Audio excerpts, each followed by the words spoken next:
Some people imagine retirement as some grand reward, endless sunshine, leisure, drinks by the water. They picture happiness as automatic. I used to think that too. But the truth? The day I retired, I felt more lost than free. I spent those first months asking, what do I do now? But all I heard was the hum of my own doubt echoing through the empty rooms. I'm Rosa, 67, born and raised in Miami. I want to tell you how one chance meeting at a rambling local craft fair awakened the spark I thought I'd lost, and how, with the help of the law of attraction, I learned you're never too old to manifest a meaningful new chapter. You'd think after 40 years working in public education, teaching, guiding, mentoring, I'd be ready to rest. My kids kept saying, "Mom, you deserve to relax." But when my last school year ended, what I felt wasn't relief. It was emptiness. I missed the chaos, the noise, the feeling that I mattered somewhere. Miami's bright days felt dull. My friends seemed busy with grandkids or travel, and as the weeks dragged on, I started to feel invisible. I tried filling my time, volunteering, yoga, even painting lessons at the community center, but nothing stuck. I'd wake before sunrise, watch the city come alive from my porch and wonder, is this it? Is this really all there is for me now? One Saturday, my neighbor Teresa asked me to join her at the Coral Gables craft fair. "Come on, Rosa. Let's get you out of the house. Maybe you'll find something that excites you." I was skeptical, but honestly, I'd run out of excuses to stay home. The fair was a swirl of music, laughter, and color. Tables packed with jewelry, pottery, homegrown jams. The Miami sun was brutal, and by noon, sweat soaked my blouse. I was about to suggest we leave when I wandered past a booth bursting with hand-woven baskets, painted in vibrant Caribbean colors. The woman behind the table, tall, radiant, probably in her late 50s, caught my gaze and smiled. She told me her name was Mina, and, almost without meaning to, I started chatting with her about her art, her story, my restlessness, everything. Mina listened, then grinned. "You know, I started this business after retiring early from banking. I was terrified at first, but I realized your thoughts create your reality. I stopped telling myself I was done and started asking what I wanted to create." She told me about the law of attraction, how she'd used vision boards, affirmations, and daily gratitude practice to build a business and a life that brought her real joy. "Don't focus on what you lack, Rosa.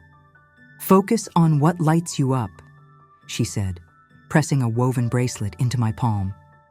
Her words stayed with me all weekend. Could it really be that simple?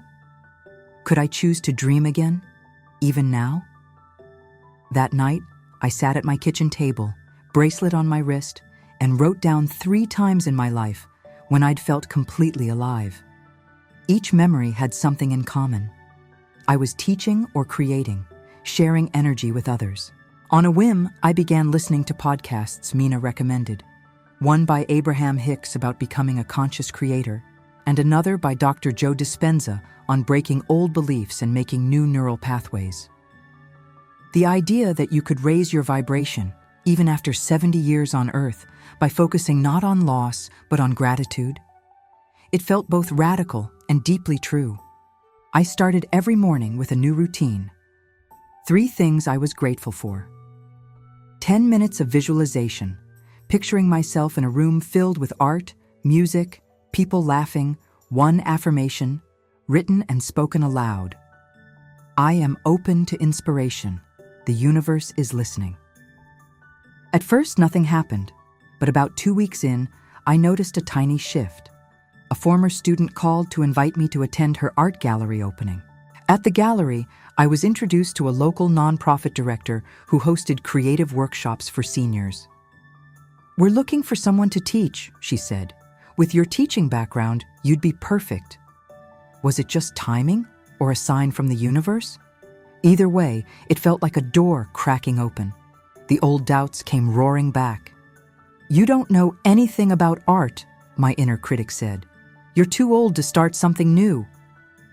I almost turned down the invitation, but I remembered Louise Hay's advice: change your thoughts, change your life. I started writing new affirmations. My age is my strength. Creativity flows through me. I watched videos about quantum manifestation, learning how to step into the feeling of already being the vibrant, purposeful woman I wanted to be.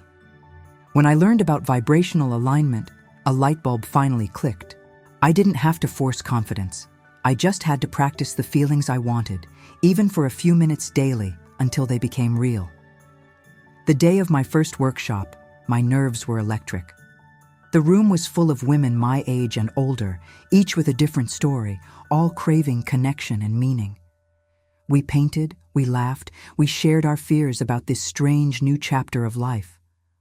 One participant, Gloria, hugged me after class. "You have no idea how much I needed this," she whispered. I thought I was invisible. Her words echoed my own secret ache. But as I watched the group that day, I realized this was where I belonged. The weeks that followed were filled with small manifestations, old friends reaching out, invitations to teach at new venues, ideas for projects and community art. I practiced daily gratitude, taking time to savor even the tiniest wins. Each time I stepped into fear or doubt, I returned to my power of intention. I am here to inspire and connect. The more I focused my energy on what I loved, the more my life filled with it. Synchronicity became my new normal, meeting people who needed what I could give and opportunities aligning almost magically. Soon, I wasn't just teaching. I was learning, growing, thriving. I even sold some of my own artwork, who would have thought, and began mentoring others to do the same. Then, something truly miraculous happened. My daughter, who'd moved away years earlier, called. She'd been struggling herself and said, "Mom, watching you step into this new life has shown me it's never too late to change. I want to come back, be closer to you, maybe even help with your workshops." That was the day I realized this was bigger than me. My new path wasn't just mine. It was a ripple, changing my family and my community. Of course, some days the old loneliness returned. Sometimes a class would be canceled. Sometimes I'd forget my daily practice and feel a little lost. But I knew that every setback was temporary, a sign to return to center, recommit to creating my dream life. I revisited Mina's booth every few months, sharing victories and defeats. She'd listen, then remind me. The universal laws don't care about time. They care about your willingness to show up, to claim your joy. One evening, after a year of new adventures, I was watching the Miami sunset, those neon pink clouds, the breeze scented with sea and possibility. For the first time in decades, my heart was full. I understood, deep in my bones, that retirement wasn't an end. It was my invitation to become a conscious creator, to write my own story. I felt a gentle, unmistakable spiritual awakening, not in a flash of lightning, but in the daily, steady joy of being useful, creative, and connected to others. So if you're out there, watching this, feeling lost in the quiet after a lifetime of noise, know this: you are not done. You are not invisible. The universe is listening. It doesn't matter how old you are, how long you've felt stuck, or how many dreams you've postponed. All it takes is one spark, one intention, one small yes to open the door. Every day, you can practice a new story into being. Write your gratitudes, visualize your joy, say your affirmations out loud, and trust that you are, right now, manifesting your next adventure. If my story touched you, or if you're ready to step into your own purpose, please comment below. My new chapter begins now. And if you found hope here, like, subscribe, and share. Someone else might just need a nudge to rediscover their own purpose. Your dreams are waiting. Miami's sun is still shining.